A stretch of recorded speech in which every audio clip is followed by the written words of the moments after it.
For a long time now, one of the main questions circling around the gaming community has been, why does gaming not feel the same as it used to? Now, there's no doubt that this question has been asked by almost everyone who plays video games, but why do people feel this way? Well, over time, gaming has evolved in a variety of different ways. Some people started out with simple mobile games, while others started out with complex shooter games. But regardless, back then, games just felt more fun. Nowadays, when you load up a game that you used to love, you don't get that same exciting feeling that you wish to have again. But what if I told you that it's not all about the certain game that's taking the fun out of your experience? Take Fortnite for example. Everybody who played the game back in its early days fell in love with it, but now feel extremely burnt out when playing the game. Like any game that's created, there's always going to be a day where it becomes less enjoyable, but the problem with the OG Fortnite community is that a lot of people are starting to blame gaming as a whole for either sweating too much or the game developers just only caring about money. Now, while some of this is most likely true, you can't just associate one game's bad experience with the whole concept of gaming,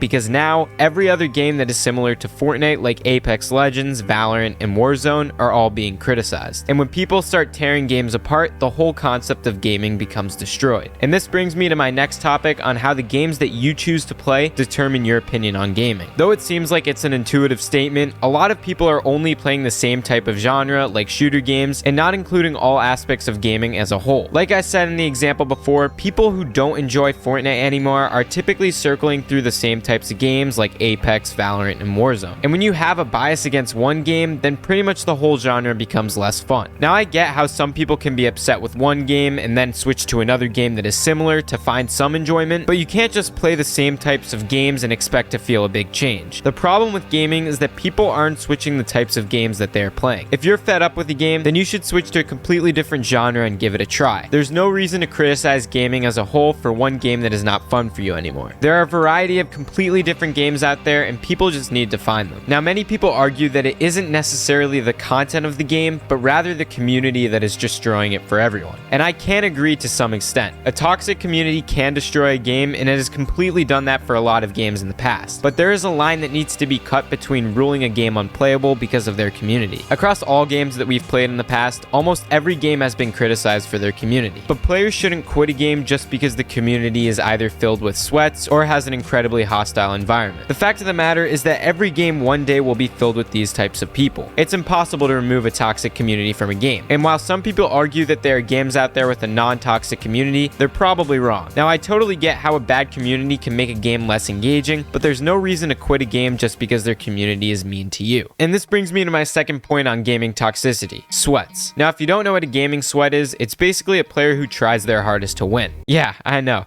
It's pretty much the point of gaming in the first place. If you rule a gaming community toxic just because they have too many sweats in the game, then you're probably just trash at the game. Now, what if I told you that there is a difference between someone who is a sweat and someone who is toxic? Now, in gaming communities, people often use these two words interchangeably, but a sweat isn't always a toxic person. For example, if someone just kills you in a shooter game and then proceeds to kill anyone else in the match, then that guy is probably just a sweat. However, if you get killed and someone starts teabagging over you, emoting, or just calling you a straight loser, then that's toxicity. I totally understand how that can make someone hate a game's community, but we need to stop using the term sweats in a negative way, since they're not the ones who are making the game bad. A toxic community is. One topic that clearly comes up a lot is skill-based matchmaking. A lot of people either love it or hate it, but is it really doing gaming any good? Take Fortnite again for an example. In its early stages, the gaming developers released a new mode titled Playground Mode, where players could load up into a private game and practice their skills. Now, this was not at all a bad idea at the start, but a lot of people started to 1v1 each other, and the game became a lot more competitive. With the game becoming more competitive, Fortnite then introduced the idea of skill-based matchmaking, where players could be matched up with players who are similar to their own skill. But the problem with this is the game becomes a lot more competitive and honestly more aggravating. And if you were a new player who just started out on the game, you would pretty much be playing against complete bots. This isn't only a problem for Fortnite, but for the majority of shooting games out there. And it really isn't that bad for players who want a good competition, but if you want to play for fun, skill-based matchmaking can ruin it for you. One important topic that gaming is slowly being ruined by is the concept of always having to pay for new games. Now, there's nothing wrong in my opinion for buying a new game and playing it, but if you're releasing a game every single year that is not much different than the year before, then players are not going to buy it. Take Call of Duty for an example. Every year there's always a new COD game that costs around $70 for the regular version. And within those games there's also battle passes and bundles, which you'd have to pay an outrageous amount of money for. And this is the problem with modern day video games. When you center things around prices, most people are going to get fed up and quit quit the game. And to be honest, most things that Call of Duty gives you in the Battle Pass are not really even worth buying for that amount of money. And it's not just the games like COD that are like this. There are tons of other companies out there that are caring more about crossovers and cosmetics than they are about the quality of their own game. Although the crossovers may seem great at first glance when they're put into the game, they honestly feel like they're taking away from the original game. When characters and concepts from TV shows, movies, and other popular video games are brought into modern day games, it takes away from the fun and makes it feel less realistic. In my opinion, games like Fortnite and Call of Duty are becoming less interesting because of these constant crossovers. Some games just really need to listen to their communities a bit more because a lot of people are starting to get upset about this. If there was more of a connection between players and developers, then gaming would be in a much better place. And another reason why gaming feels less fun to you may even be because you're playing way too much. Believe it or not, games can become a lot more boring when you play them all day, every day. Now, regardless of if you switch the games that you play, playing video games constantly takes away from the actual fun, since gaming could start to feel like a chore. Now, if you really want an ideal gaming experience, I'd recommend only playing on some days of the week so it feels a little more special to play the game. And if you're really fed up with the state of gaming, maybe just take a break from it and come back ready to find some newer, interesting games. Also, like I said before, keep switching the games that you play so you don't tire or bore yourself with the same constant repetitive game. Also, play with friends, because if you're just playing alone, then of course the game will start to get boring at some point. In my opinion, one of the most important parts in determining a positive gaming experience for me isn't always about the game itself, but the people who I'm playing with. It's all about how you encounter a game. To be honest, almost anyone can find fun in any game if they play it the right way. Lastly, one aspect of gaming that is making it less enjoyable right now is that everyone has very high expectations for the games that they play. And as time goes on, of course people are going to start to get more picky on things like the graphics, weapons, and unique style. But the thing is, it's not easy to make games like this. With higher expectations being placed on modern day games, it makes it extremely hard for game developers to make new games in a shorter amount of time. And when people say that they are bored of the games that they play, they can't always be expecting the next Minecraft to come out of the blue and totally take everyone's breath away. And I'm not saying that higher expectations are necessarily bad, but it definitely makes it a lot harder for games to be released a lot quicker. At the end of the day, if you want to play a game that is enjoyable for you, I'd recommend trying a whole bunch of new genres out and finding which types of games you enjoy best. Because there are tons of games out there that you may not even realize are extremely fun. It may be competitive shooter games that you enjoy or laid back games like Minecraft that spark fun in you. Just try to find something that you want to play and always keep an eye out for new games. Thank you guys so much for watching, and I hope to see you guys in the next one.